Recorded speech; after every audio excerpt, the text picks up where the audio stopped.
Hello and welcome back to Lorehammer. My name is Eric. My name would be Mark if I was Mark, but I'm not. I am James. That's right. That is worth noting that today, actually, Mark will not be joining us. Is this the first episode that Mark has missed? It actually, I think it is. This is historic. Oh my God. Wow, Like, thank you so much for This letting whole us be podcast could be derailed, you know. It's already derailed. Oh my God. Star Wars God podcast? How much would that hurt Mark's life? Lord of the Rings podcast, maybe? Game of Thrones. Like those. Star of the Rings. Oh my God. Stargate of the Rings. Ooh. But joining us today, we have two, not really new. Well, one is new and one you've heard before. We have Tim. Thank you for having me back. Of course, yes. The last one you were on, I think, was a Chaos episode. It was like Chaos Daemons and stuff. Yes, which is obviously your forte, is demonic possession and all things vile and evil. Yes, I'm currently suffering from it appears to be some kind of possession. I've made too many sacrifices to the... Too many. Can there be too many? I don't know. But I'm dealing You with should go listen to our old dealing episodes with if you're curious about whether you can have too many. a current plague right now, so I apologize if you hear some of it coming out of my esophagus. Well, thank you for coming back. So obviously. Papa Nurgle is your particular. Yes. Though that is the chosen deity, but sometimes you dabble. So And joining us for the first time is Daniel. Hey everybody, How are you doing? pretty good. This is my obviously first time, and I'm excited to share my no knowledge about things and ask tons of questions. My no knowledge. My no knowledge, I coined that. So That's right. Well, is that copyrighted? I'm working on it. Okay. yeah. Patent pending. Yeah. But so Tim, we would have obviously talked about your experience with Warhammer when we did it originally, but just as a refresher or people that are just joining us, at some point you used to play Yeah. Warhammer. What did you play? I originally was a Black Templar guy. That's right. Really into Rogaldorn. just the righteousness of the Emperor's will and abhorring the enemy, and then I completely Burning the burning witches. Yeah. and Purging the heretics. purging the heretics, and then I was kind of like I just got like really tired of losing all the time. So I was like, As the Imperium does. like an army that I'm like whatever, like it's fine, like chaos, right? Like, are they really losing? Because they're gonna win in the end. So I decided to go chaos, and then I kind of just actually really liked the whole chaos lore, and that they were a little bit beyond the conventional Space Marine. That they had some pretty cool stuff. Just a little bit, though. Yeah, and then I went with Nurgle because I don't know. I like Everybody their loves stuff. being in a family. Yeah, Nurgle's family. That's you know. right. I'm all about that life. That family And life. so, Daniel, you also used to play about way back. Well, I mean, I played, maybe not Warhammer 40k, but I played with the Lord of the Rings, kind of a spin-off of that. But my first and kind of only encounter with actually playing 40k was actually at Tim's bachelor party. Okay. Yeah. And so I'm his brother, so I didn't really have any other choice but to show Right. up and be forced to choose an army. And so everyone picked all the different armies, and I was left with the Dark Eldar. And so So you know so much about the Dark Eldar, right? yeah, apparently. So I had that I had the So you night. can be our Dark Eldar expert. Yes, exactly. Peter has actually taken our Eldar expert Really? role, and Wow. he's almost been on every Eldar episode we've had. Crazy. And we're looking for a Dark Eldar expert. Perfect. Well, you can sign me up. I am ready. Where do I put my name? Professor of Dark Eldarship, Yeah. or whatever that title is. So I just basically crammed as much information as I could, both rules for how to play the game, but as well as the lore. And I've pretty much forgotten everything since. Perfect, naturally. But in that night, so you just played a bunch of Warhammer games, right? Yeah. So how did you do in that one? I think I did pretty well. I think the rules for the night was there weren't going to be kill any teams. kind of vehicles or those kinds of units, but apparently the skiff wasn't considered like a vehicle unit. So like I a was transport. using it. support unit, yes. Yeah, I was like transport, so you some could kind of. use So it. I was using that and the guns that were placed on it, and I was just slaughtering. Yeah. And I Shocking felt- that a Dark Eldar player would Shocking. do well. I don't know. Yeah. So What a surprise. yeah, I felt pretty good for my first round of things. Good. Would you ever get back into it?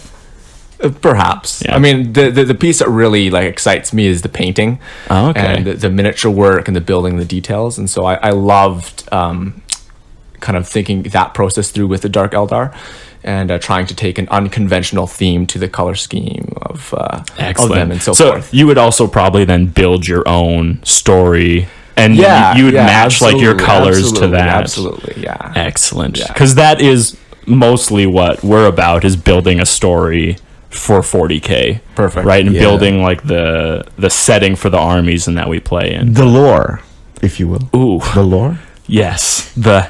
We bring the lore to Warhammer. Oh, That's right. Wow. Well, don't quote me on that. You put the lore in Lorehammer. That's right. That's right. But before we actually get into the meat of the episode, there's a couple patrons that I need to thank. Since the last time we recorded, we actually have 6 new patrons. So thank you to Oliver, David, Heath, Manuel. I don't know if it's Manuel or Manuel, but I'm going to just say thank you. Gracias, Manuel. Thank you so much. Or Guten Tag. Or, you know what? Or Guten Tag. That maybe. Cover it all. Yeah. I don't know. How do you say thank you in Vietnamese? Come on. Yeah, perfect. Kamun, Manuel. Come on. And then Callum and Scott. Thank you to everyone who's contributing to us. We have a lot of projects that we want to start up, but we don't like to sink our own money into it. So if you guys want to see more stuff from us and see more content, then go ahead and check us out on Patreon. You can support us by buying product that we have on Redbubble, but no one obviously cares about that. So anyways, there's one more thing we're going to do before we jump into the episode, and James is going to take it. All right. I kind of stole this idea from Colin, so it's a little bit of his. So I'll give him credit so he doesn't yell at me. So credit given to Colin. There it is. Yeah. So I thought, what would be more fun than a little game we could play where I throw out a torture, Okay. and you guys have to tell me whether it's a real torture from human history Wow. or it's a Dark Eldar torture. That's Excellent. Cool. I like Okay. that. Yeah. All right. So I'm going to this is one that I was very happy to run across. Oh, you were happy. It's very interesting. Dark. It's called the Breast Ripper. Oh my. Okay. Is that real or is that Dark Eldar? Can you describe the torture? Oh Yes, a clamp is put over top of said body part and then ripped off. Oh. I wouldn't be surprised if that's been a real thing. Yeah, I feel like done that's very some plausible. I'm not unsure about the clamp. Like, is it a specific device that's You see, if designed I get for this? too much into details, it'll become obvious okay. who made it. So I'm gonna say real. Sure, real. So you we're all guys going would real. be 100% correct. Oh That is a my- real medieval torture. Medieval. Yeah, Oh medieval my torture, and it gosh. sounds pretty nasty. Just rip the pectoral muscle clean off. That's crazy. I think it actually was used mostly against women who were thought to be witches. So well then, really fat good. guys, you could do that. really fat guys. You know, Also plausible. a lot of All right. kings were really fat back then. So So there is another torture here. So where you put in a box, and on one side of you it'd be heated up really hot, and on the other side it'd be cooled as much as possible, and then you'd be forced to sit there with half your body boiling and half your body freezing. but would the middle be perfect? You'd be like, this is Right paradise. down the middle This is side, like- perfect. Wow, this is really nice temperate. little place. Nice temperature. I don't mind it. I'm gonna say Dark Eldar on that Yeah. one. I feel it's Dark Eldar. I don't know if we have the technology to clearly Yeah, to separate very- the hot and the cold. Yeah. What's the science there? Right. There's a boiling pot of water and just liquid nitrogen on one side.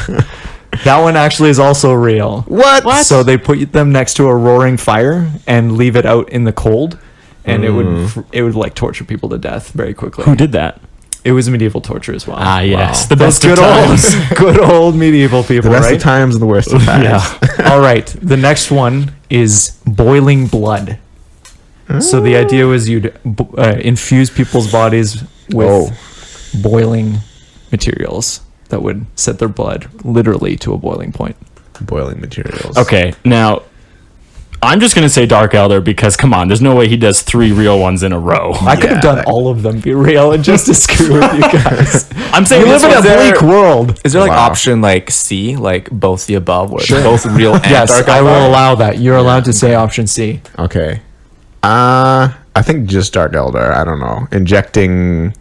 some kind of heated like substance. Yeah, like it don't know. specifically goes in your bloodstream and causes it to It could be a boil. chemical I mean, that burns. if somebody was your like veins. microwaved alive, it would that kind of like boil their blood? Yeah, but it's not. I'm gonna say probably. injecting boiling. So you just need to build a big enough microwave. Oh, that's And if we can do it, That is the new Emperor's weapon. That is what we need to defeat the onslaught of chaos. just a massive microwave, Giant microwaves. Yeah. and just get all of the people to walk in one at a time. go in here, guys. I actually don't like where this is going. A massive oven that we're putting people inside. It got dark. It got dark, and we're talking about torture. Yeah. Yeah. All right, so that one is indeed a Dark Eldar. In fact, not only is it Dark Eldar, it's a Dark Eldar weapon. It's not even a torture. That's just something they do. It's just That's crazy. That's just a weapon Is they it a use. poison? Yeah. So if I remember correctly, this was a whip that they'd whip, and then it Wow. would infuse boiling liquid into their bloodstream and kill them, and they just melt. So that's That's a fun. cool idea. Yeah, that sounds great. Yeah. All right. So impaling. That's pretty universal, I think. So it's pretty universal. Yeah. This one I just thought was fun because it is both. It's very obvious Option that it's C. a human Option one. C. It's option C. Who hasn't done a little But they have- impaling torture of their own? They have weapons too. And that was the part I looked up, is that they have weapons that impale people. They just stake them. Good old Jakar. like when you have people. like one of the most advanced races capable like of creating a anything- whip yeah. to boil your blood, and then they're just like, nah, we're kicking it old school today. Yeah, it wasn't necessarily like a wooden stake, but Oh, with a hammer? No, the thing is that they want to torture people. that's so right. They do it's gotta be enjoy. slow. It's gotta be slow. Yeah. All right. So the next one I'm gonna do is eating souls. Well, that's very clearly real. The American government has actually been doing it for centuries. Open your eyes, people. The lizard people are taking over. Capitalism is eating our souls. And the corporations, unless brought to account, will destroy everything we hold dear. So option we A, just rise human up. only. I'm saying that No Dark Eldar. No. Just humans. Yeah. the United States has been doing it for a long time. That is the answer I was looking for. Correct. You guys all passed. That was fun. Is that what you were looking That for? was fun. That was Yeah, exactly what I was looking for. Okay, so Well, that one's very obviously Dark Eldar. Well, it's both. I was gonna go with both. Oh, excellent. Yes. They both do that. Good. Very good. And then the last one. No, that was the last one. Oh, the psychological. Ignore that one. Oh, okay. Hey, you got to do you. I guess. do me. Nice. I liked that. Well, now that we've kind of lowered the standard of this conversation into breast removal and real life. lizard men government, let's step right. The table is open to talk about anything now. Hey. So Mark's not here, right? This Yeah. has always been an open table. You know that. anything you want to share, anything you want to get off your chest, may it be a nipple or breast. I don't We have the judge. best strippers. I mean, to it's do. a safe place to share something that no one listens to, right? Exactly. Like, Oh, exactly. 100%. yeah. Who listens to this? Nobody. Who has time to devote to this? Oh, I don't even listen to it. All right. But today we are talking about the Cabals of the Dark Eldar. So this is within the city of Commorragh, which we've already talked about. We've already talked about how the Eldar at one point were all the same, and then they split off to become the Exodites, the Craftworld Eldar, and the Drukhari. So the Cabals are the ruling houses of the Dark City Commorragh. They are ruled by Dark Eldar, and they determine life for those unfortunate enough to live within their rule. If you want to learn more about Commorragh, or you just want to hear Mark and Eric, myself, yell about folding paper, go listen to episode 36. I was telling Mark in that episode that if you folded a paper enough times, I think it's like 32 or 31 times, it will span the entire galaxy. If you fold it in half 32 times, it will span the galaxy. I think I heard that too. Like, No, it's very true and very easily yeah. mathematically read proven. But he where's just the spanning the galaxy? Like, yeah, it'll span the Milky Way galaxy. If you could fold a piece of It's paper, to the if it power could be of 32, stacked, right? if it could, No, if it it's could be like- folded on top of each other, Yes, right? if you could take a number piece of of paper- power of folds. 32, but like no, two. it's like 2 times n to the power. yeah. Yeah. And Mark was like, no. Well, the funny thing is, as with all of his and my arguments, they border on misunderstandings and miscommunications. Hurt people. Like recently when we were playing a game. Oh my gosh. I'll just share this little anecdote because I found it funny. Eric and Mark were playing a game. And we don't play games. No, and there's a reason, which will become very board apparent. games. No, we were playing Warhammer. Okay. So Mark places 2 of his Tau on top of Pathfinders. On the top of a building. So it's like 4 stories high, and he puts these Tau. They're not tall enough to see over the wall, and I guess he's upset. So he just says, "Well, they can see." And I go over and I'm looking like, I don't think they can see. Well, no, first he's like, "Oh, Eric, like, I don't know if these have line of sight. Like, come check." He's like, "I want to be fair about this." So I go look, and I'm like, "To me, I don't think they have line of sight." And then he's like, "That's ridiculous." So then James is like, "Well, I'll come check because, I'm third party, unbiased and everything." Well, I don't know if I'm and they biased. didn't have line of sight. It was funny though. And then Mark had a little upsetness about it. There was a lot of upsetness. There was yelling, there was shouting. Almost things were thrown. Almost. So tables were almost thrown. Man, I feel like you gotta live stream these gaming Oh sessions. my god. Just the arguments. I don't want people to think so poorly of me. I assume they already do, I guess. But it was amusing. But anyways, he was saying that it was impossible to fold a paper that many times. And I was misunderstanding that. And it sounded to me like he was saying, no, you couldn't possibly fold a paper to make it span the galaxy. And we're arguing if it was possible. Yes, the thing is, if it's possible to fold a piece of paper, because you can't fold a piece of paper like more than 9 times or something. Like Mythbusters busted that. I think they did that with a sheet of paper that was the size of a football. Yeah, and they used really like big a piece of paper, and they still couldn't. They use like a bulldozer, not a bulldozer. What's the steamroller? Yeah, the big thing with the thing. They use one of those, and they couldn't get it beyond that. Crazy. But it's just, that's our arguments, just misunderstandings. So if you want to hear us yell at each other about that, go listen to episode 36. But let's talk about Kabals. So Kabals rule through power, and they are very vengeful. The unspoken law of the city is that might makes right.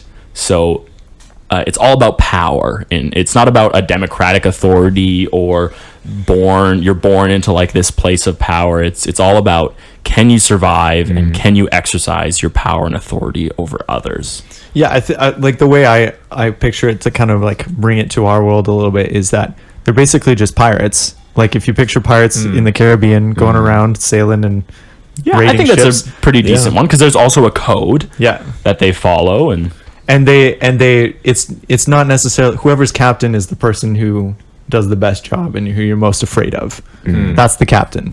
Yeah, that's actually a pretty, I mean, I don't know why I never made that connection, but they literally are pirates. You get to sum up the whole episode. Yeah. All right, so thanks for coming, guys. Cabals are self-governing, so there's no outside interference from other bodies, although threats of power can sway decisions. So there might be 2 Cabals that are competing for something, and while you ultimately have the say over what your Cabal does, if the other Cabal outpowers you or is in a position to like put you at a disadvantage trade-wise or raid-wise, you might listen to them and change what you are. So there is a constant flux and like flow of authority and politicking between them. Okay. They also exist. They have a very strict social class system that it determines their military authority as well as their day-to-day living.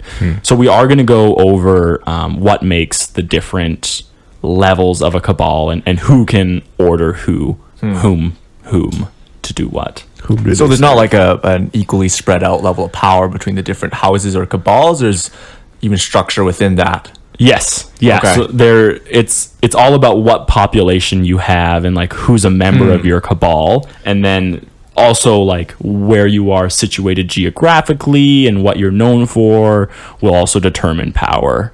And you might have an amazing power in holding like warp gates, right, in your Cabal, and that's what you're known for. And you might not have the biggest army or the biggest fleet, but you control the important exactly, and you charge everyone to go through your important warp gates. So you have wealth and you have power because you can deny people, right? And so there's a lot of different ways to hold power. Yeah. Okay. So each Cabal is responsible for its own wealth and power, and should it lose those, it will and can lose its status as a ruling house. So you do have to have like a certain level of authority and power to be recognized as a cabal, or else you're no more than a street gang. You know, with the filth in Commorragh, the filthy Reaver street gangs. So elitism is also always been a way of life in Commorragh, and if you aren't a part of a cabal, your life has no value. Not only that, but those that are true-born, so from a female Dark Eldar, are given way more authority over those that are vat-grown, or the half-born. They're born in vats. Yeah, so population for the Dark Eldar has always been a problem for them. They just can't reproduce as fast. I thought they just love pain and, you know, getting it on in painful ways. Or I'm sure that's part of the or problem. they spend too much time on the pain, and a lot of those painful ways of children. doing it are not productive. I guess so. You could remove certain It's parts. not how you make More time spent with pain than procreation. There you go. Personally, I like to be my sex full of pain.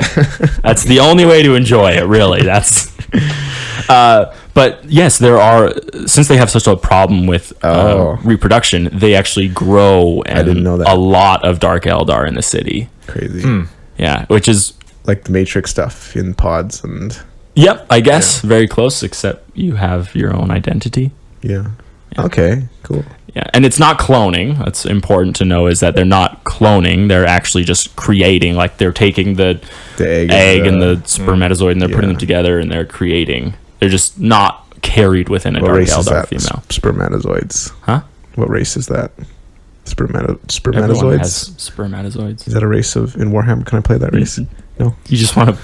Is that a chaos god? Their models are really small in order to paint. Number the trillions.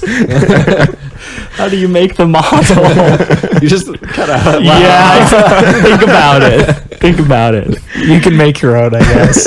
You know what? With It's so cheap. It's so cheap. No one would ever touch your bases. I win. You wouldn't even want your models to go close to them. You can have that exactly. Like, I'm gonna put my model next to yours because they're in combat. My guy flees. He's gone. He's dead. Yeah, I concede. so populations of Cabals can fluctuate from several hundreds into the millions, and it shows that power exists in their structure beyond that of just military strength. They also act with a sense of immortality, as even though they can lose status and be destroyed, they are rarely. They just hold things so closely that it's just power just lends itself to more power, right? So, and to kill, and the final thing we're going to talk about Cabals themselves, like as a generalization, is that to kill a Cabalite warrior, or really anyone in the house, is to commit a hostile act against the Cabal as a whole. And we mentioned that they are vengeful, right? And they protect their own very, very fiercely, because as soon as a Cabal shows weakness is when others will strike. Yeah, so it does lend itself really well to that pirate metaphor, where it's just like, sure, we don't care about anybody in the world, but for our own, we have this like deep sense of loyalty. Yes. And as soon as we're threatened even a little bit, we bring the full force of everything we have to get rid of that threat. Yeah. Cool. Let's talk very briefly, though, about the history of the Cabals. So when the fall of the Eldar happened, the webway that sheltered the very numerous inhabitants from the brunt of Slaanesh birthing pains, they remained in there. And so there were a bunch of noble houses in there at this point, and eventually they come to be known as Cabals and vie for power and control in the city. So they feuded for millennia.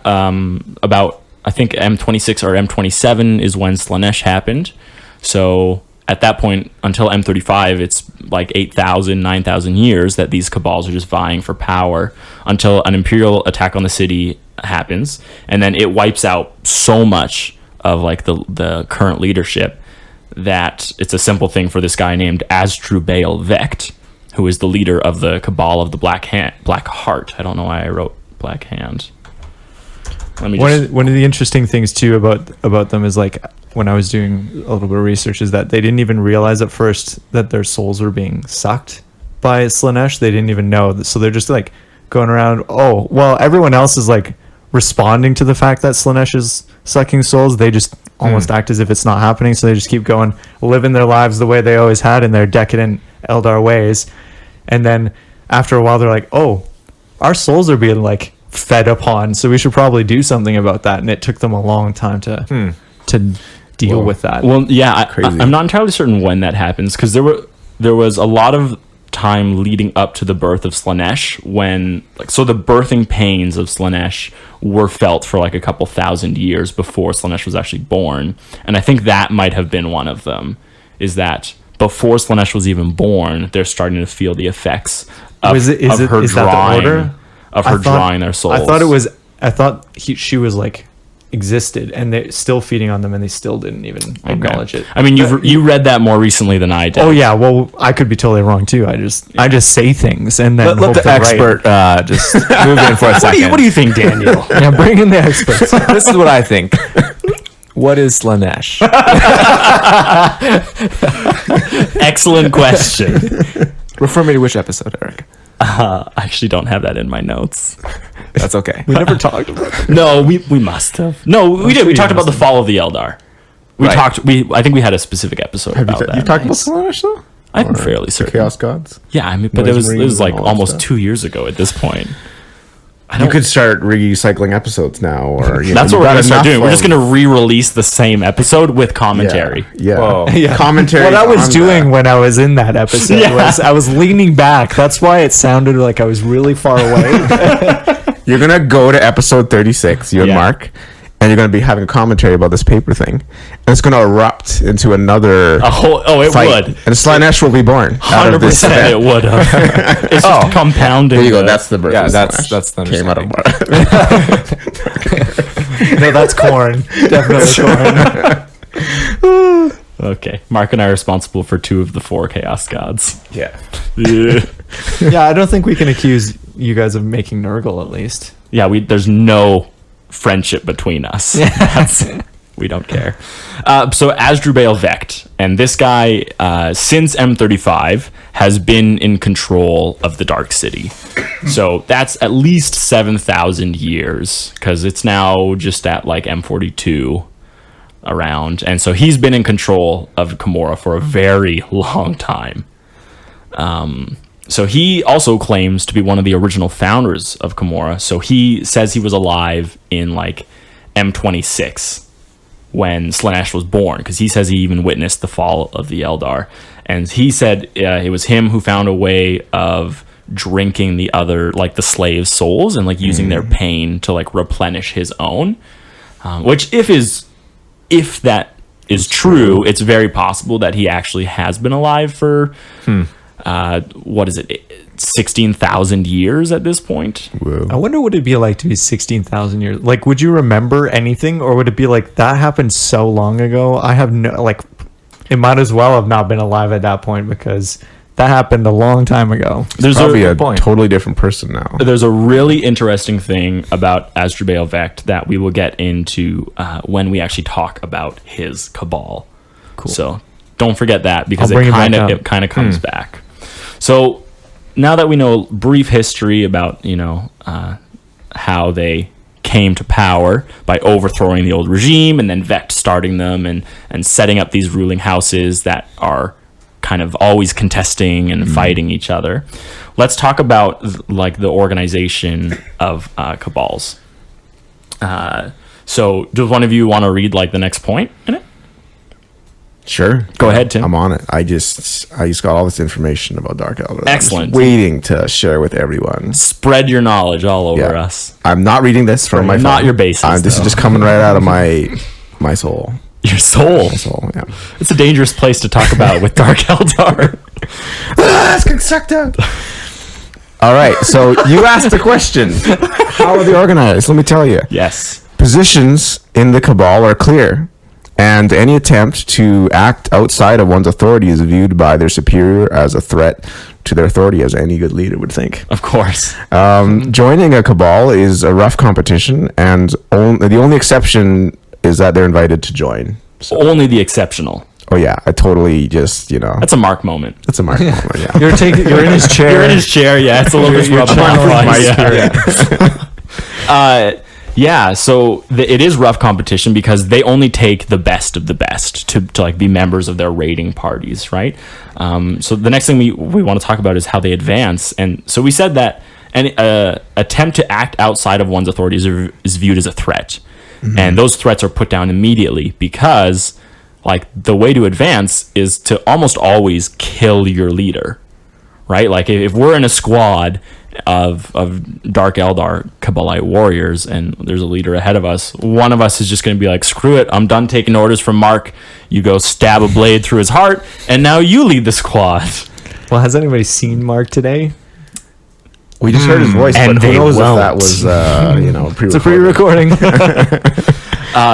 So do they? I mean, there's not really an element of trust then, I guess. If No, there's if- zero trust, even if within you know the Cabals. guy is gonna like kill you, you know, your best buddy. So in a situation where they're fighting an opposing force and there's already like a mistrust, like what would stop one of the lesser ranking ones just taking a pot shot at his commanding officer and using the battlefield, for his advantage? Absolutely nothing. I think that's what they do. I think that's the easiest way to do it, right? I think a lot of it has to do with the fact, though, that like you cannot be caught doing this, right? If there's a chance that someone else can see you and has it recorded on like their helmet camera, which I assume they all have, GoPros. of you like murdering your captain, I think that's going to be very frowned upon. I think you should, like, whoever plays Dark Eldar should definitely do this on the battlefield. Like, Take That would be shots a at cool themselves. element. yeah, That would like be you're cool. like, You're I have like- this model. He wants to advance, and Yeah. here's an opportunity. I like that. Take a shot at your own. At your That's own gonna army. get you back in the game. Wow. Okay. New tactics. Oh yeah. I think it's Fight if my you own want to play guys, lorically. But I also might have another reason why they wouldn't do that. I think it's because it's more important that their Cabal wins in a fight than it is that they advance.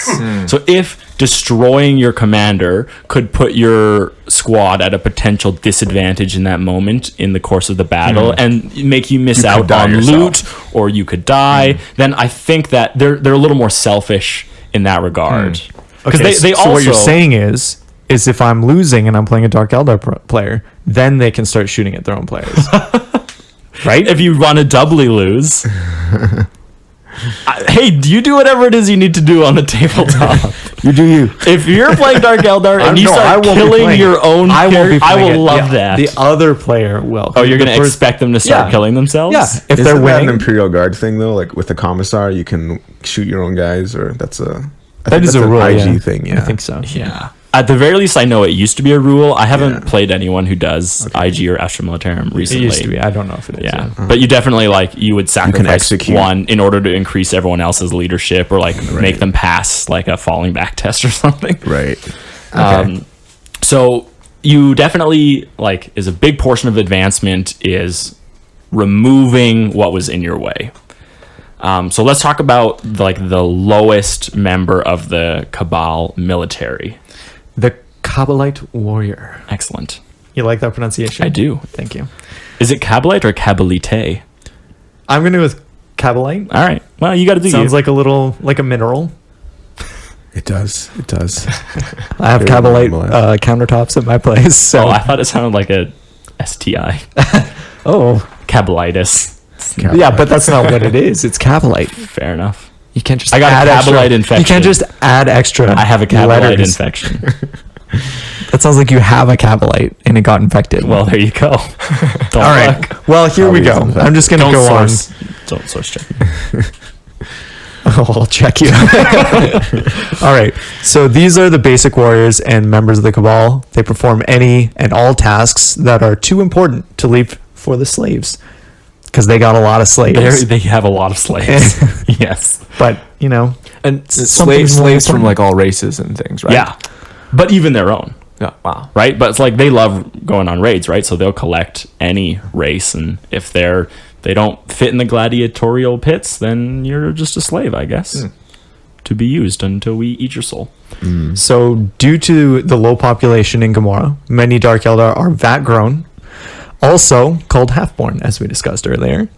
Most of these Eldar will end up as slaves to the Cabal, but some exceptional ones will join the ranks of warriors. So you only want those pure pure blood. Something ones about serving in the being army. like vat grown, at least to the Dark Eldar. I don't know if this is super true, but it lessens their ability.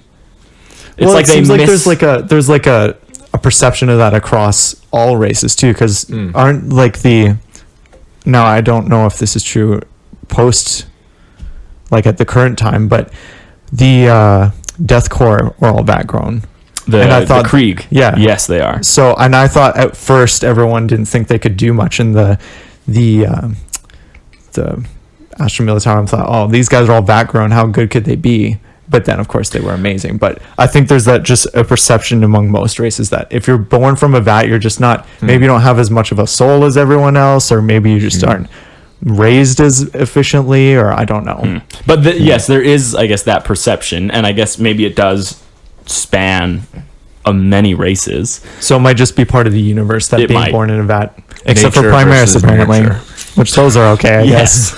But it like lessens who you are being born out of a tube. Vat dad. Yeah, just got a vat. Vat dad. Vat dad. Who was your vat dad? My vat dad went to the store to get milk. He never came back. You hear that all the time in 40K. Oh, it's a that's just tragic Everyone, tale. every half-born story is that. Yeah. Right on. All right. Well, when they become warriors, they are gifted weapons and armor to serve in. Their basic needs of shelter and food are then given to them. So, like, you So the Cabal sign will up. take care of them. Mark and I were chatting about this when we were doing the notes, and we were wondering if it's like it's a gift. Like the Cabal says, hey, like you're in the Cabal now and you're a warrior. These are the Cabals, this armor, this weapon, this room, this food that you eat, and now you're expected to give back to the Cabal. And we were almost wondering, like, would the Cabal ever use the threat of removing those things? Like, hey, you better perform well, or else we'll take these gifts back and put you out on the street or make you a slave. See, the way I see it is I used to work at Dairy Queen when I was younger. And there's a lot of similarities between the Cabals And and, Dairy Dairy Queen. Queen? Trust me.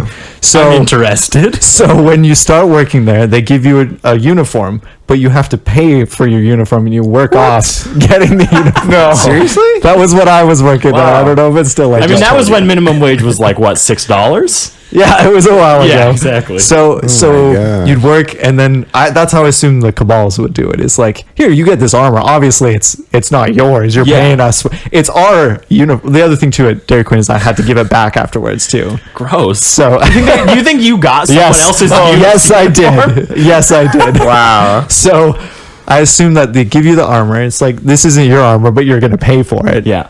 And then we want it back when you're dead. Yeah, but it definitely doesn't seem like they owned it. No. Right? I think they really modeled it after the Dairy Queen model. I'm That was quite their- convinced. that was their Like, Dairy inspiration. Queen's doing it. Like, this is a good idea. If you saw what happened behind the counter, think at that Dairy the next- Queen, you wouldn't doubt at all that they were related to Dark Eldar. The next Cabalite warriors, I'm going to paint them in a Dairy Queen color scheme. Just like a red shirt, black Red and white. Son could be holding blizzards, but upside down. upside down, Doing the just check. proving it. Yeah, like we, Oh my we still got it.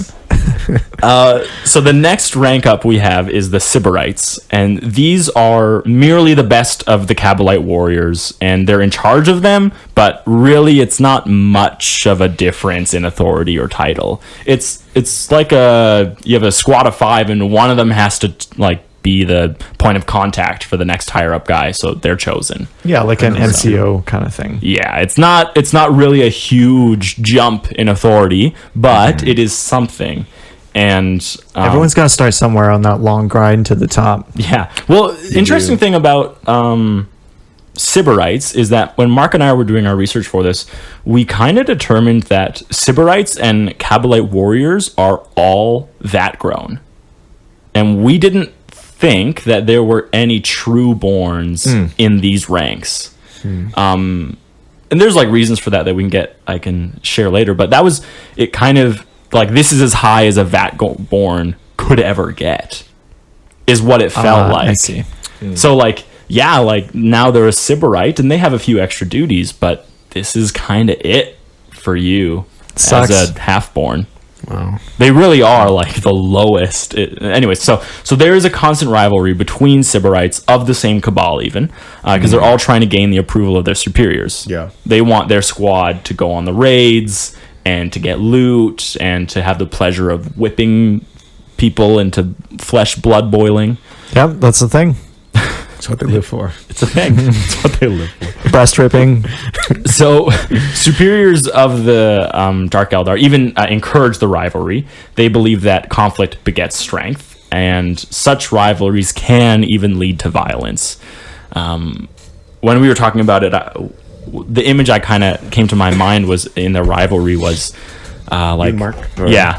Yeah. What? No. Like say like you were our superior. So say you're like a Drakon. You is me because he's Sorry, looking at me James. and Yes, pointing at me. James is our Drakon, and all You, the three of listener. us, all three of us, Daniel, Tim, and me, we're all Sybarites, Yeah. and we're all going on a raid, and he's leading it, and he gives all of us a very specific job, but I have it out for Tim. Like, I think Tim is like too big for his boots, and I want to put him down. So You shoot him. I know. Well, because it says it can lead to violence. I don't think that. I feel like it'd be similar to the way we talked about other, like you don't want to do it if it could negatively affect you. So or I your found a cabal. way. I found a way around that. And what my thinking was, so when Tim's given a job and I'm given a job, I do my job on the battlefield, and then I say I'm gonna Make like it hard for me. Or... Not only that, I'm going to remove your ability to do your job by doing it. I'm going to steal the glory and like the goods and the loot that you were supposed to get, and it's going to lessen your ability in the eyes of James, our Drakon, right? And so it'll puff me up more, and that's kind of how I saw the rivalries going. And then you might be so pissed off and upset that you want it to take to violence, and we duel and I win, and I give you more loot. thank you, sir. Drakon, I don't sir. promote But you because you're Vatborn. it felt like a cool, like there's so many cool dynamics in the Dark Eldar. Yeah. It's built for conflict and story. Yeah. Yeah. That's why I like. Which is more what I learned as I was Yeah. doing the research. That's kind of why I gravitated to Chaos a lot, because there's just the conflict and how like it's so boring being Space Marines. yeah, it's You kind just of have to be vanilla. noble all the time. Yeah. So Sucks biased. being noble every day. Oh, it sucks. Okay, so that's kind of half-born and what they can rise to. Does someone want to do the Kabalite Trueborns? Well, did you touch on the... Oh, you're right. No, I totally Recruitment. missed something. Yeah. Yeah. So the other function of the Sybarite is to find other Dark Eldar to join the Cabal. So they search the street gangs to find exceptional fighters. So like a lot of like the Reavers, the things that fly in there. So they're just looking for people who are, Join the cause. yeah, exactly. But like you need to be vicious, you need to be cruel, you need to be cunning, you need to exemplify all the traits that we want. And I think like back to that imagery of the pirates, that kind of makes sense. You have this one pirate guy who goes on the riff raft, tosses a knife between two, Yeah. fight to the death. He's going through like the slums, finding Yeah. people Going with like through that a look in their eye. Yeah. Rapid series of expansion. He's constantly licking his lips. Yeah, gross. But yeah, it really fits back to that idea of the pirate. So if they find a Dark Eldar, if they are Vatborn, they would join the rest of the Kabalite warriors. And if they are Trueborn, they're actually elevated above them. So, and this is where, like, we couldn't really find any strong sources that stated only Vatborn are these Kabalite warriors, but from what we were reading, it sounded like the Trueborn existed in these next ones. Yeah, you could probably get away with saying that your Cabal does it either way if you made your You own. probably could, yes. Yeah, It's open to interpretation, as many things in 40k are. for sure. Yeah. All right, who wants to do the Trueborns? I got the Trueborns. All right. So this is on the Kabalite Trueborn. So these warriors are the children of Commorragh, and they are treated as such. They are given elevated status compared to those half-born Eldar, and as such have more access to better war gears. Yeah. They stick to themselves, and they don't often associate with the lesser members of the Cabals, or don't. Period. Yeah, it's kind of like you don't want to be seen associating with someone who's beneath you, right? You don't want your uppers to think that you have like a soft spot for those who aren't worthy of being in your class. And this is kind of where the social structure mingles with the military hierarchy and authority. Yeah. But I think, or as a whole, I think in 40K, so many races are very class focused. Like, is there a race that doesn't see that and they're like, we just welcome everyone? Or I know like Tau are pretty welcoming of other races to use. I know there's a class, but they're like, we'll partner with you to do this or something. But, like that. But yes, even in Tau, there's a very strict class system. Yeah, is there like a race that actually are beyond that? Do the Tyranids have classes? Or? Well, they're kind of classless. They're kind of classless, but they're also they have not individualistic. It's like one they're one thing. So there isn't really a class if there's only one of you, right? And not that there is only one Tyranid, but they don't really have an individual will.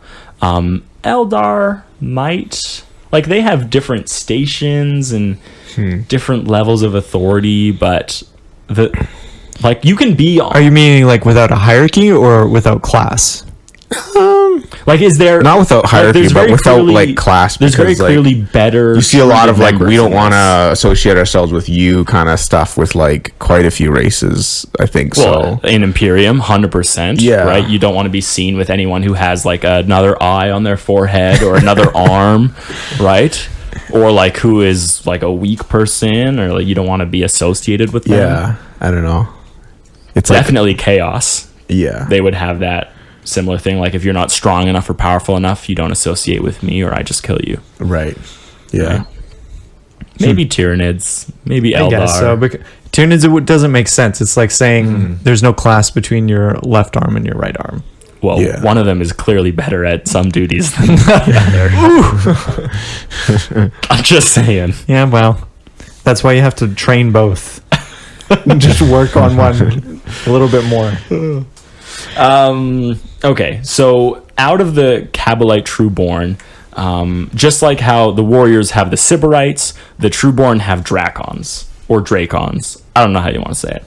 So these are the best of the Trueborn warriors, and they lead them in their squads. And it should be noted that the Trueborn squads are much smaller than the warrior squads. Presumably, there's just less of them.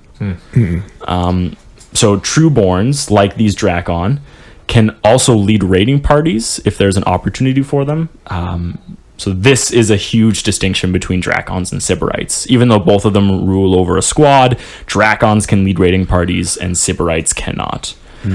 So, yeah, that's kind of the big thing. And, there can still be multiple Drakons in a raiding party, but if there's no one higher, one of them will very clearly be in authority. Is there, like, this might be silly, but I've never heard why Eldar reproduce so slowly.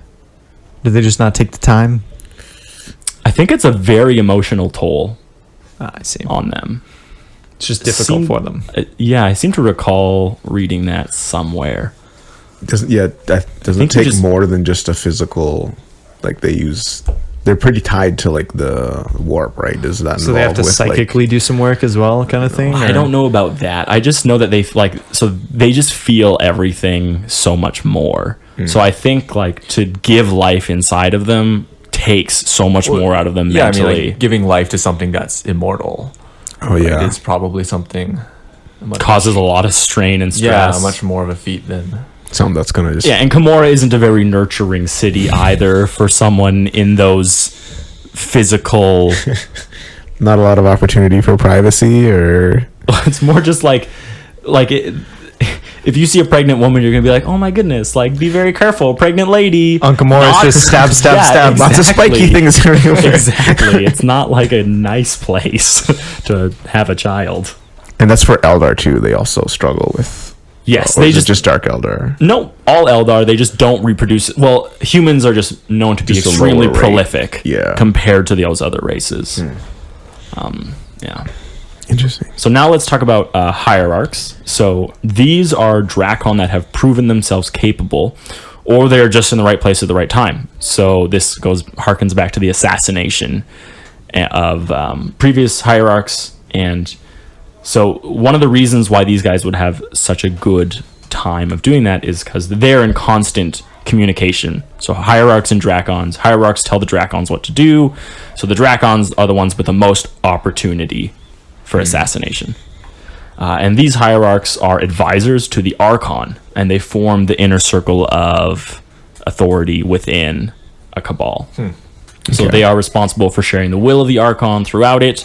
They help him foil any assassination plots. They are vigilant against all threats of the Cabal.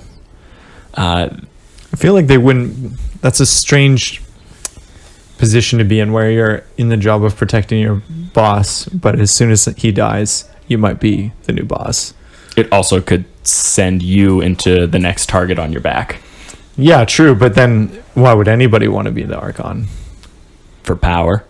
Well, then that would be the reason why they'd be okay with having Yeah, a but target some on their people back. are going to be okay with it, and some people are... So you just have that not ambitious Dark Eldar. Well, I think all Dark Eldar are ambitious to some degree, but I think some are just way more cautious. Sure, there's probably like fear involved. Like some are There's a equally big ambitious, fear. but also equally fearful. Yeah. But there's also... The Archon also has ways around this, which we are going to get to very soon. I'm just like laying all these seeds for you, for you to water soon, later. TM. Something you might find if you ever search about hierarchs is... So the Incubi are another sect within Commorragh. They are Dark Eldar that don't exist within any Cabal. And it's said that the leaders of the Incubi shrines are hierarchs. And you'll find that on like both pages. You'll find that hierarchs exist from Drakon, and you'll find that hierarchs are shrines, the shrine leaders of Incubi. Are Incubi trueborn? Doesn't matter. Who knows? Doesn't matter. Oh. But it's kind of like it contradicts itself. Because in 7th edition, it was said that the hierarchs are the shrine leaders of the Incubi. And on 8th edition, it says Clavexes are the leaders of the Incubi. So if you are about to yell at us because you're like, no, the hierarchs lead Incubi shrines, just know that it's from a previous edition. Not very old, but it is a previous one. Retcon. Yeah, and the newer one does state that it's Clavexes that lead Incubi shrines, not hierarchs. Okay, just wanted to get it out there because someone is going to send us a message about that. Someone with too much time on their hands. We have too much time on our hands. That's very true. It's Mark. He's gonna. Mark's going to be He's gonna say, "Hey, I heard on this podcast." I somehow expect him to just call in halfway through this and just start an argument about something. Well, the episode isn't over yet. So. Let's talk about the most powerful member of a Cabal. The Archon. So these are the ruthless, deadly, most powerful, and cunning leaders of the Cabal. The expected way to become an Archon is by killing the old one. So you gotta find that. You gotta find those loyal guys to back you up somehow. Yeah, some loyal loyalty isn't really loyal Dark Eldar. Yeah. How does that happen? Because of this, they are under constant threat of assassination and plots to overthrow them, and so must always be vigilant. So you kind of just like get the idea of a paranoid captain who sits in his quarters, just like afraid. But he can't be only that. He also has to lead his Cabal to glory and spoils and loot, or else they'll leave him. True, yeah, Right? but that's kind of the... I still get, like, it's just so much of a pirate. They must have been just, like, sitting down and, like, reading some pirate story as they made the lore for this, because I can just see it They so were probably perfectly. listening to like a pirate lorecast. Probably. And I could just... Well, it's just, like, the captain sitting in his cabin. He's like, okay, I got to get my guys to the next score, or they're all gonna overthrow Mutiny me. me, Yeah, yeah. so you're just under constant... It's just it's a very stressful... tightrope. It's a stressful place to be. So it's said that there are some Cabal leaders who have survived over 300 assassination attempts Oh, my God. on their lives. Which is pretty great. That's a pretty high number of assassination attempts to survive. That's pretty good. Yeah. So the power they wield involves determining who goes on what raids, creating deals with other Cabals, and petitioning the Incubi weak Witch. cults? Which, all right. And homunculi. Covens. Covens, yes. Covens. So those are the I can three- read. Those are the three Dark Eldar that exist outside the three types of Dark Eldar that exist outside of the Cabal's power: incubi, witch cults, and homunculi covens.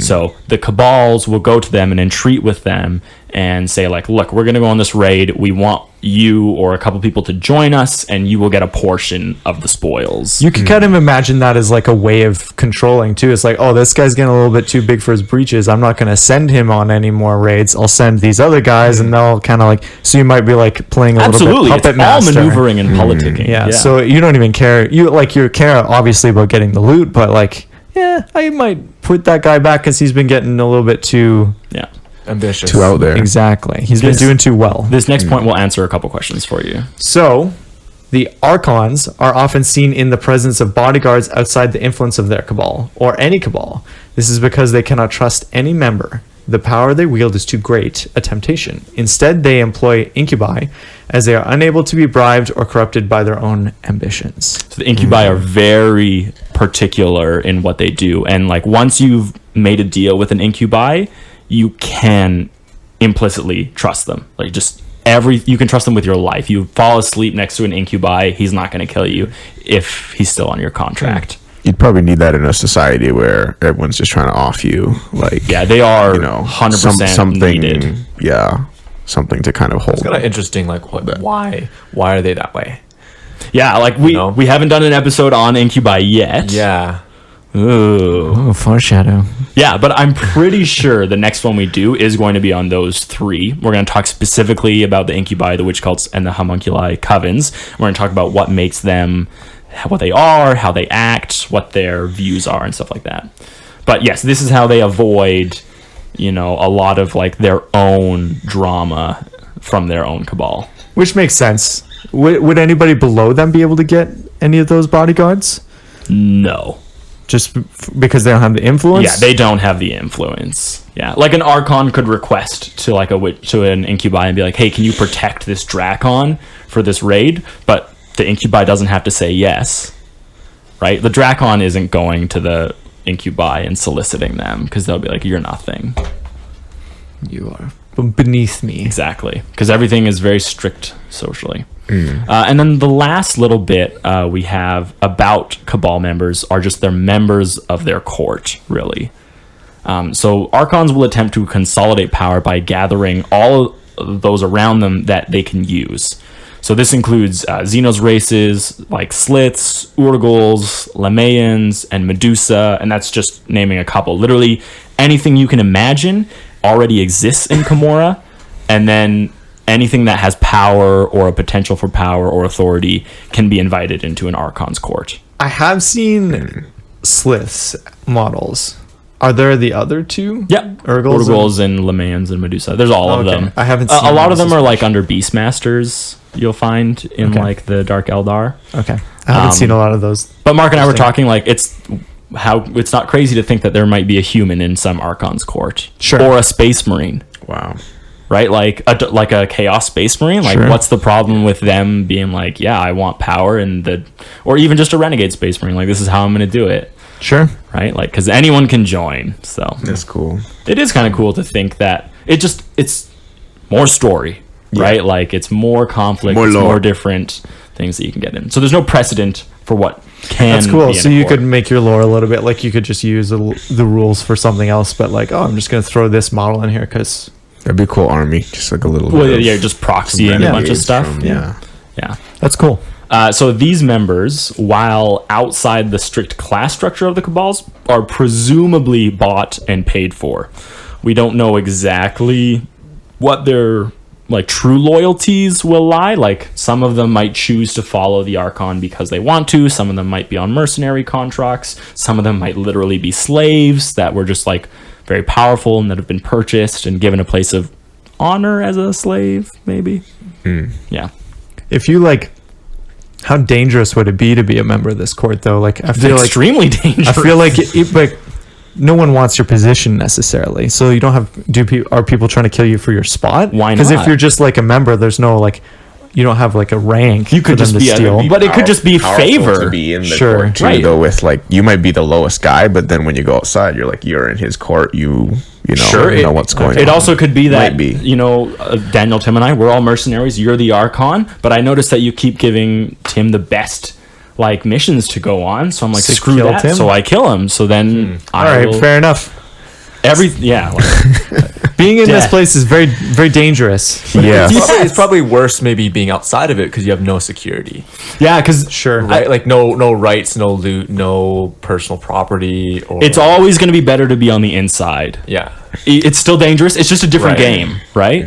You're just walking a different path, but it's still a dangerous path. Okay, so that kind of goes over the organization of cabals and how the class structures and social things will work together.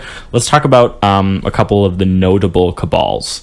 So in the Codex, there are 4 major cabals that you can pick from. You can choose one of their designations and you gain their bonus. But there are actually 84 known cabals residing in Commorragh. But we're not going to talk about all of those. We're not going to cabals. talk about the Dairy Queen Cabal. We aren't. But if someone That's the were most to write a powerful one. story Yeah, he about is. the cabal, You want to be in his court. the cabal of think the you Queen would. Dairy, Yeah. I would be more than happy to read that on here. But so even though there's 84 cabals, power is mainly shared between 4 of the major ones. So who wants to do Cabal of the Black Heart? It's a long one. Sure, I'll Yes, I'll Tim. reach into that Give us that sweet deep voice. mind knowledge. All right, how do you say his name? I say Asdrubal Vect. Asdrubal Vect commands the most largest and most powerful and oldest cabal. Its grasp is so large that it has split up its territories into many pieces, and each is given to an Archon to command. So this is something that is unique to the Black Heart. Is every other cabal has a single Archon, but Asdrubal Vect is known as the Supreme Commander or Supreme Leader, and he has such a large territory that he's given them to multiple Archons who are always rivaling with each other. So is this guy kind of the self-proclaimed leader of the? Not universally accepted. Yeah, Okay. he is currently the most He's powerful the biggest figure. kid on the block. Exactly. But at any point in time, someone could come and knock him off the pile. But to be fair, he's been there for a long time. So 16,000 years. He's been alive and he's been ruling it for at least 7,000. yeah. So That's he's not gonna not happen going. soon. He's not going Yeah. anywhere. So while these Archons, they do rival each other in their attempts to win his favor, they know that outright murder would be punished harshly by him. Yeah, so the idea here is that they're all trying to gain his favor in order to get more territory from him or get better loot, but all of them know that like if they were to like blunt one of his tools, that would be severely punishable. So it's all very underhanded with them. It should never come to outright murder between Archons. Interesting. Okay. He has such a strong grip on Commorragh that his cabal, and his cabal, that even his Archons don't dare dream of usurping him. It can be said that he can smell treachery and read the minds of lesser mortals like an open book. I love this idea. Like, He knows the best places to attack. No, shut up. That's terrible. No, I like the idea that he's so old and he's seen so much that he's seen it all. Right. And so any like facial tick that you have, any little maneuvering you've done 50 years ago, he's already seen 3 steps ahead of because he's seen it all before. And I like the idea that it's someone who's He's just so cunning and so like you can't possibly outthink wise. him. Yeah. I guess that in a way, like I don't know if he could then be overthrown if he's like that. Like, His plot you have armor is to- pretty thick. Yeah. Like, What would it take to like? I don't knock him out? I don't Take want to him go into it, but he actually has died before Oh, and like true death, and then he's Okay. come back. wow. So like whatever you're planning, he's ahead of you, which is really cool. Like he has an amazing story, and He can die and come back to life? No, He's he can't. Jesus. but he did. He can, but he did. That's right. Crazy. Well, why don't you fry up that one with your sausages? I can't. That's right. He's also created very close ties with the witch cult of Strife, the most powerful cult in Commorragh. And adding to this, adding to their countless amount of Kabalite warriors and gunships, Vex holds on the city. The formatting on my thing, it's like it only gives me like 2 words in a line. You should just flip your phone. That would be smart, actually. All right, he has such a strong hold on the city. This might be a typo. No. Vex hold on the city surpasses that of his closest rivals combined. Got it. Yeah. So, like, the next 4 most powerful Cabals, even if they were all to combine their strength, like, together, he still outpowers them and controls more territory and has a bigger army and everything. Like, his is... What prevents him from just taking all the other Cabal? Why doesn't he go on his own unification war? I like doesn't to think feel like it? Well, it could be that. I also like to think that he enjoys the game. Like, he literally created the Cabal system effectively, and he likes the idea that a lot of people are too busy someone's trying to kill him. Well, maybe that, but also if he controls everything, then everyone is trying to kill him. Whereas right now, some Cabal might be fighting with another Cabal, and it avoids him completely. Sure. And all Dark Eldar are devious, and all are cunning. So it's not like once he got everyone together, everyone would be rainbows and magical lovey times. It'd just be more death. It would just be more, but all pointed at him. So I don't know. I mean, that might be a dumb thing, but Okay. all right.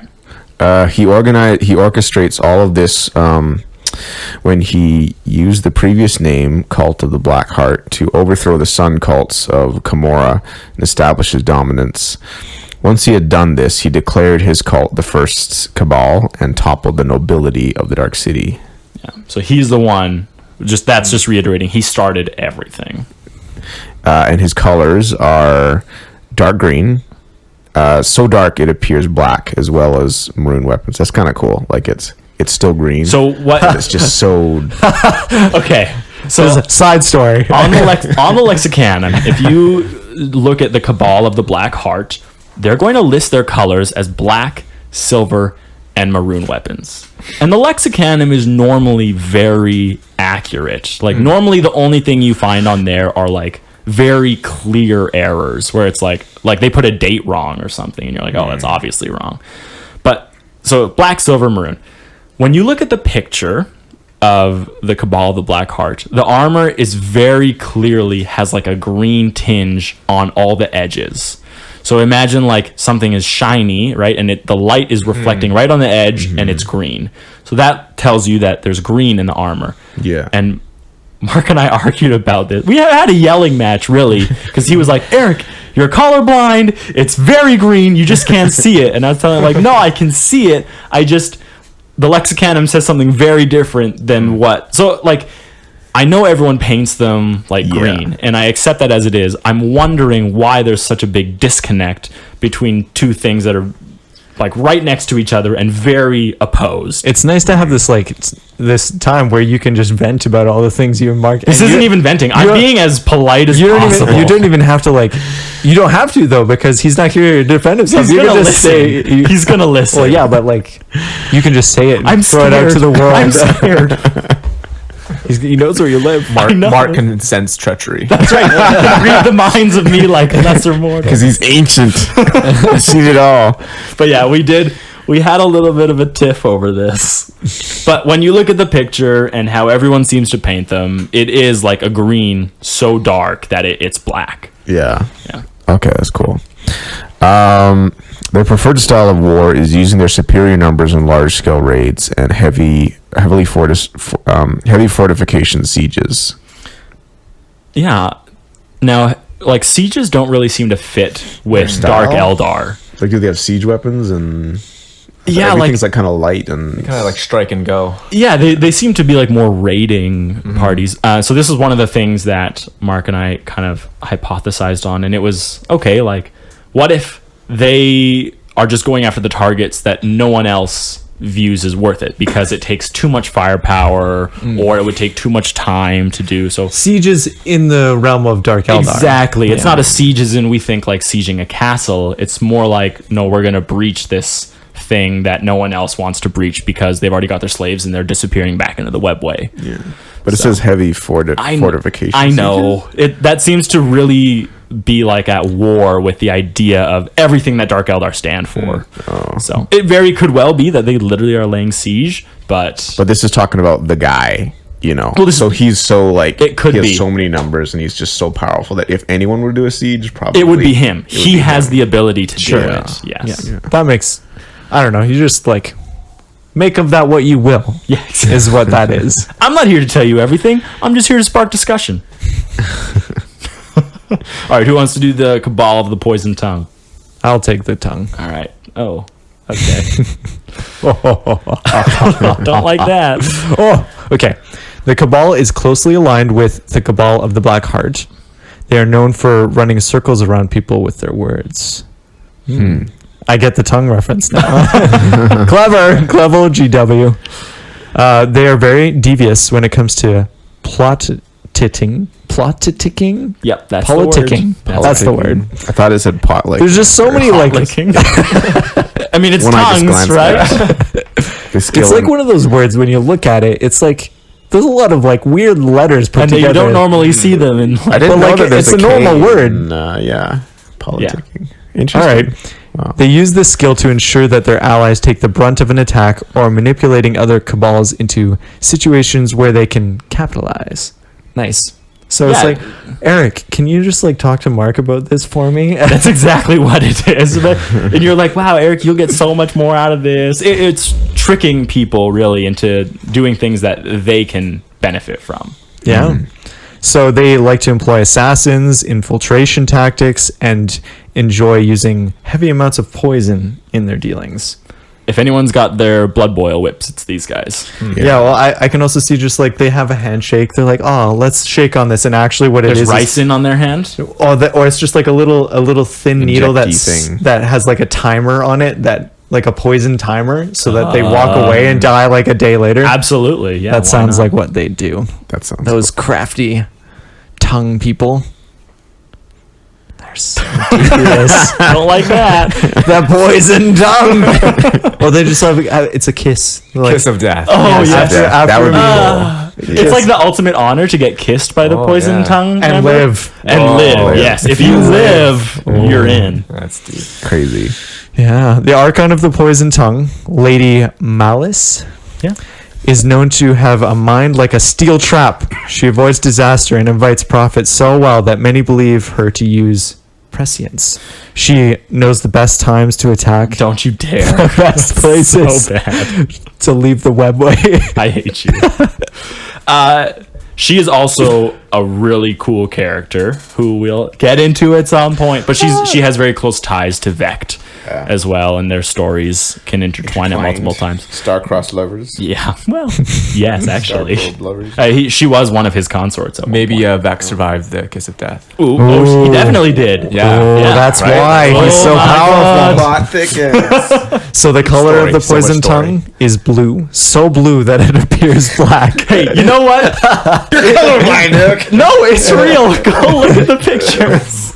Yeah, their preferred tactic involves the use of speed, swift strikes, and deadly poisons. So, which is actually very different than what you hear from the Black Heart.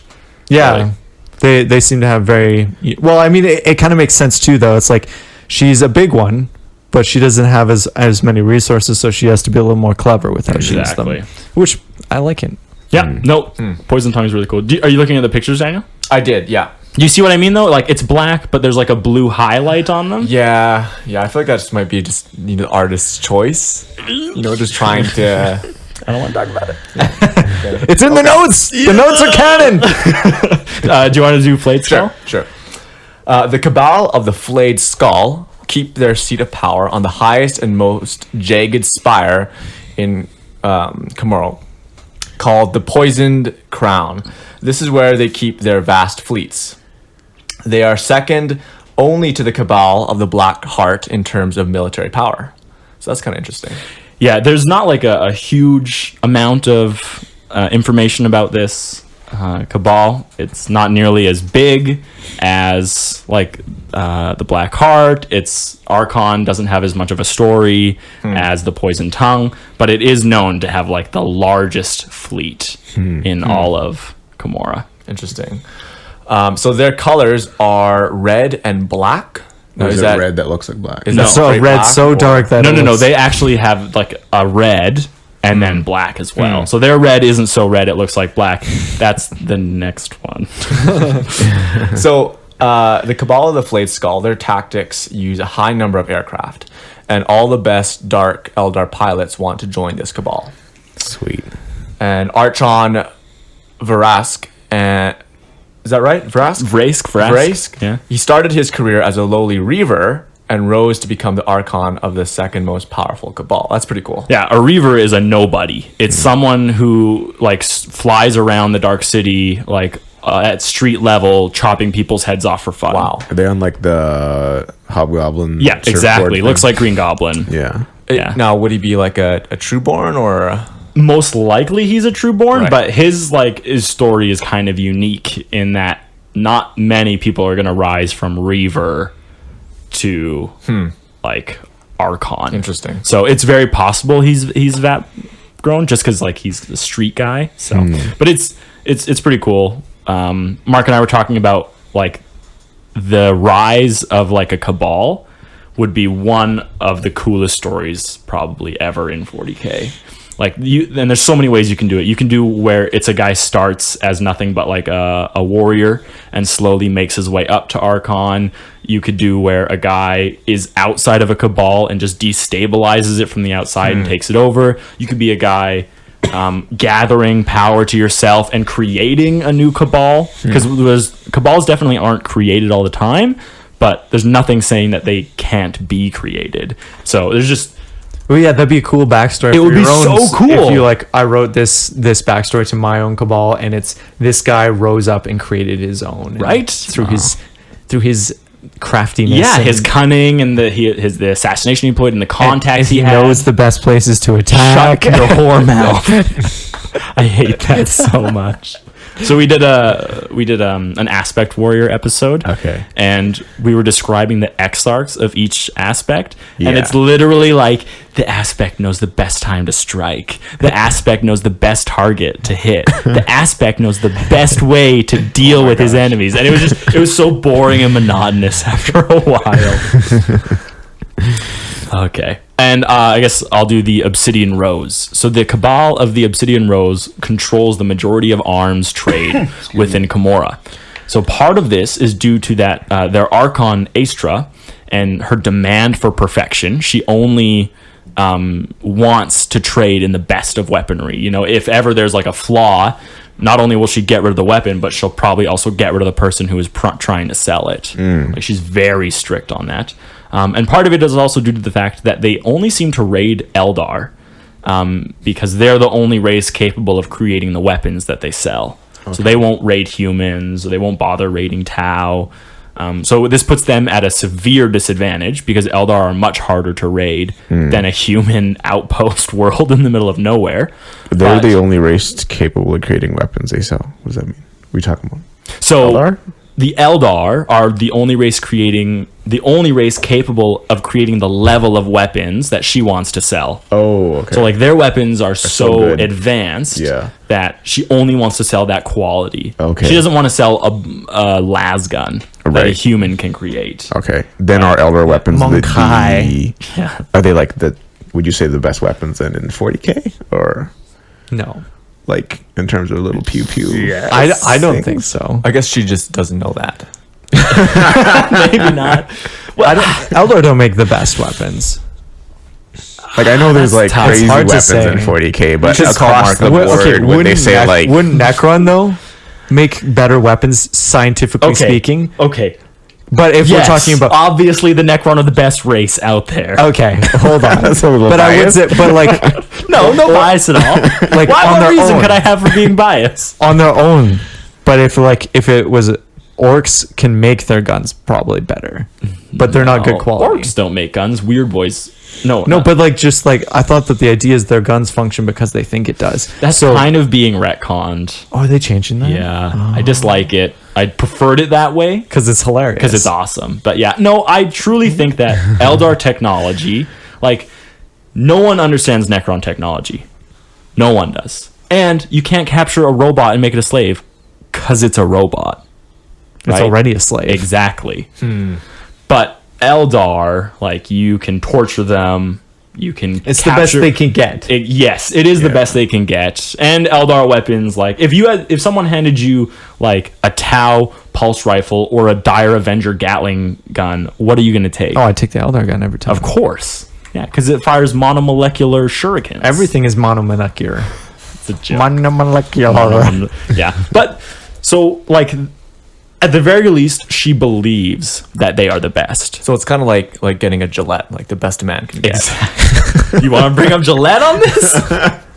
Christian's not here. Yeah, It's Christian's fine. not here. We're safe. We're safe. But yeah, that's like, she believes that the Eldar create the best, so she takes them. Okay. And that's kind of her thing there. So this Cabal is known for their pursuit of perfection, and they practice their battle plans many times before executing their raids. It's even known that they all know their steps that they're going to take before the battle, and they're capable of doing it blindfolded. I like to imagine too that they just get slaves to take the place of their opponents, just to stand there so they can kill. Absolutely, why not? There's That sounds so the many way they slaves do in it. Commorragh. They might even give the slaves guns.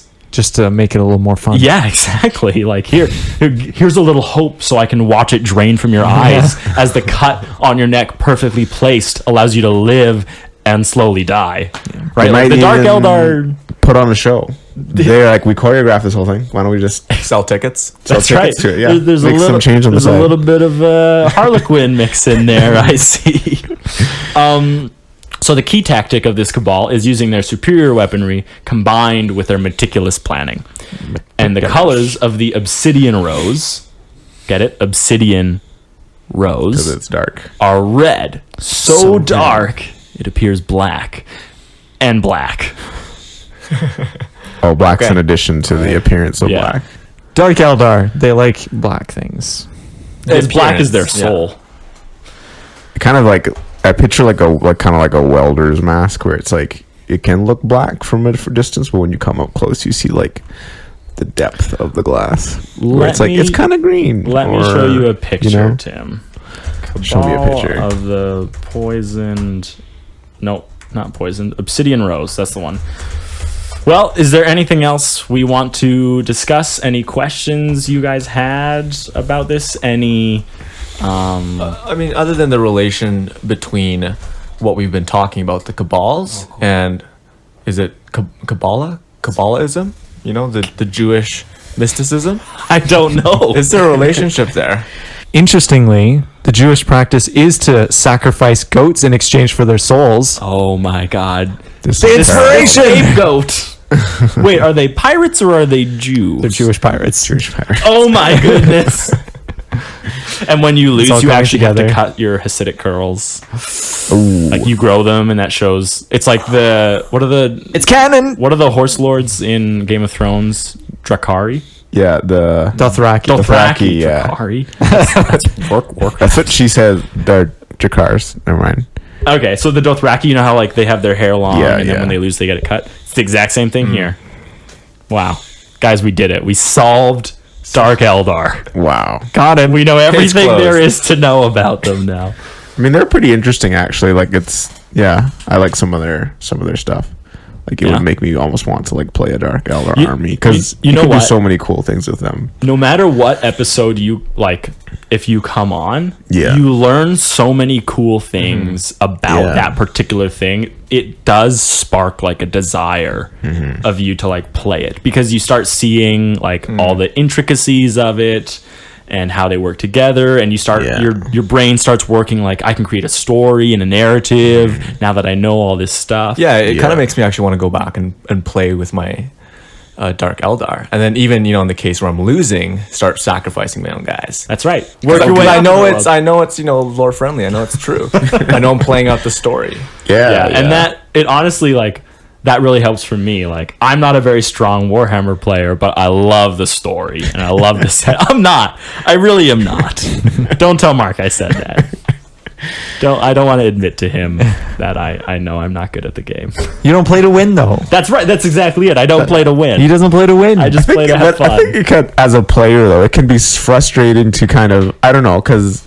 Oh, it's not fun. Yeah, it's not fun. No. And like, I'm like, I don't know what it takes to like be a good, because you know, like I'm the guy, like I try to read all the tactics like specific to my army, and I'm reading forums and stuff, and then I'm like, all right, I'm gonna like roll it out all my knowledge, and then it doesn't pan out how I think it does, and it's just the worst. I find my favorite games are like Eric and I played last week, and Yesterday. Yeah, yesterday, as it's also known. It's a joke. You wouldn't understand, Tim.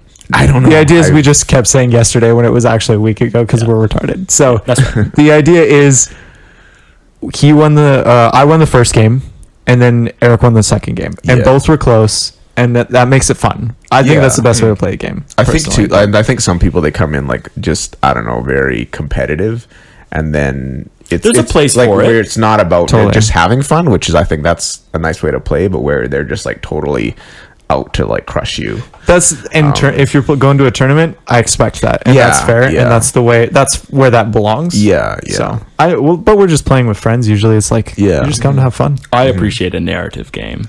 Yeah, except we never do them. I always like think of like, oh, we should do a narrative, and then we play, and it's not. It's not narrative at all. It's a tomb world. Everything, all the planets are tomb worlds. That's right. If it's not a Forge world, it's a tomb world. Even the Forge worlds are tomb They're worlds. still tomb worlds. Yeah. Oh my god. I think that about concludes Cabals.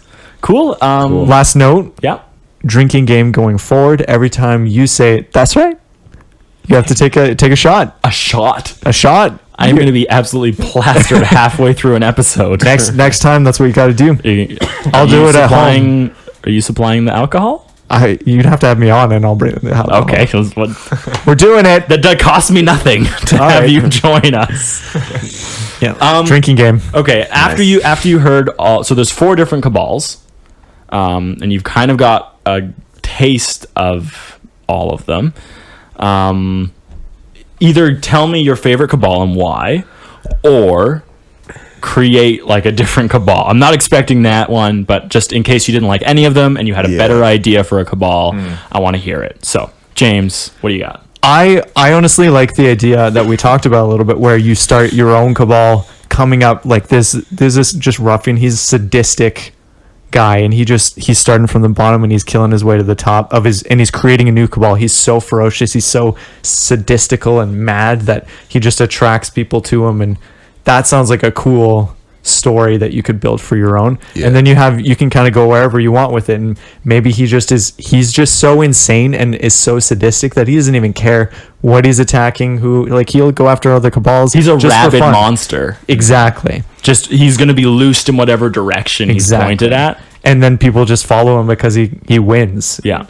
So I think that'd be a cool. It's almost like it. he's avoiding like whatever unspoken code that the Dark Eldar run their life by, and he's like, if I'm going to be bad, I'm going to be bad. Exactly. And then you could also make it so that your Cabal that this guy's following or creating never really gets big, because he's just a mad dog and he's running around. So you don't have to worry about him being played in the big politics of things. He's too crazy. Yeah, and if anything, the politics wouldn't affect him because because he'll just kill you. Yeah. He might just, like, you're working for him. He might just be like, I'm just insane today, and I'm gonna kill you.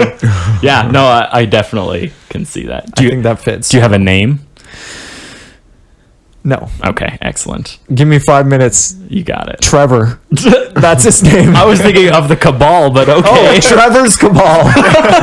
Cabal of Trevor? Yeah, Trev. Mad Trev? Yeah, Mad Dog Trev. You mad dogging me right now? Tim. If we're on I'd probably base him off like a pirate, and I would probably base him off one of my favorite pirates, Jack Sparrow. Excellent. But where he's not cunning, he's the opposite of cunning. Like, he's actually He's so naive. dumb. He's kind of ditzy. Like, he doesn't have it all there, you know. Like, he's kind of the I don't know, Dark Eldar, but he's so far that people think he's brilliant. So there's so they see like they kinda- machinations in him. Yeah, But he's so, just so it's like, wow, he just like that was such a strategic move, and it was just complete like folly. He goes And into where a he- sat like you got one of his like subordinates comes in to kill him, and he just like rolled over in his sleep, and he's like, "Oh my god, he saw me coming!" and just runs Yeah, out. yeah, they're like, he can see, you know, he's like so ethereal. Yeah. And then he's like developed this cult where people just like worship him, and you know, like they follow him around. But he's like a complete, you know, idiot. That's And amazing. his, That is pretty idiocy, spectacular. his like stupidity has like rose him to the ranks of like, you know, Cabal or whatever. that's so good. Yeah, yeah. That's I'm what a I fan would of that as probably. well. Yeah, yeah. Daniel. I think I like the idea of a cabal kind of built off of one individual who is incredibly ambitious and is a little bit of a sweet talker and has a lot of kind of vanity around him and a little bit of glamour. So he's able to bring in a lot of individuals and kind of get them caught up in his like personality, in his whole like belief system, Okay. in his whole kind of Very interpretation. charismatic. Yeah, very charismatic. His whole interpretation of like what it means to be Dark Eldar, and even provide some of his followers like a sense of kind of trust and almost a like a religious, Like a fanaticism. yeah, fanaticism. Exactly. I would love to like style this cabal after kind of like the War Boys and like Fury Road and kind of the whole Okay. idolization of Immortan Joe and how all of his followers they're just cranked up and they're just ready to like sell themselves out for the glory of their master. And so I don't know, the whole maybe story arc would be this master has this giant kind of following who's believing in a system which is like fairly empty, and it's only a matter of time before they find out and they just cannibalize him. So he's just trying to stay one step ahead of the game, right? One more promise, one more raid, right? Sure. That's Yeah. really good because the desperation would be. Yeah, it desperation. forces him, like, he might even find himself in a scenario where he wants to, like, stop and let go, Right. but he But he can't. can't. No. It's too late for him now. That's cool. Yeah. That's awesome. And it works pretty well with great. I think the Mad Max thing, because there's such a rush of speed, and like Yeah. Dark Eldar are such high speed Yeah. people, so it's like And they're it always fits that whole- searching for the next. yeah, that like high of Yeah. Yeah. Whereas The Dark Eldar, it would craziness. be like the raid, like the high of the next raid Yeah. of the more slaves that we get. We're buying Dark Eldar armies now. I'm like pumped to go and buy some Dark Eldar. That's awesome. For me, I definitely love the idea of a nobody assuming the role of an Archon and build. Like, I like the idea of building a cabal, but like a shadow cabal. So there's like rumors of this one power. It's like people, they don't even like aren't willing to call it a cabal, but they'll call it about this like this power growing in another part of the city. You know, you never hear about it in your own part. You always hear about it in another part, and it's just poisoning everything that it touches and like corrupting what's around it, and slowly he just like absorbs other cabals, and you just hear about cabals disappearing or these street gangs disappearing, and like at some point he like rises up as like this unknown leader. And yeah, I like the idea of like a shadow growing in Commorragh, and like like something that threat. is so dark and like is like such a threat, but no one can really put like a face to it, or like they can't even like really verbalize what it is that the threat is. But It'd be even you could even like throw in some chaos in there too. Absolutely, like, yeah. what does it look like if a cabal is like dabbling in or like, giving themselves to like Yeah. Zeech or something. Yeah. So yeah, that'd be crazy. I think there's a lot of really good stories in Commorragh itself. Yeah, Like, it's one of the few places where almost anything goes. So crazy.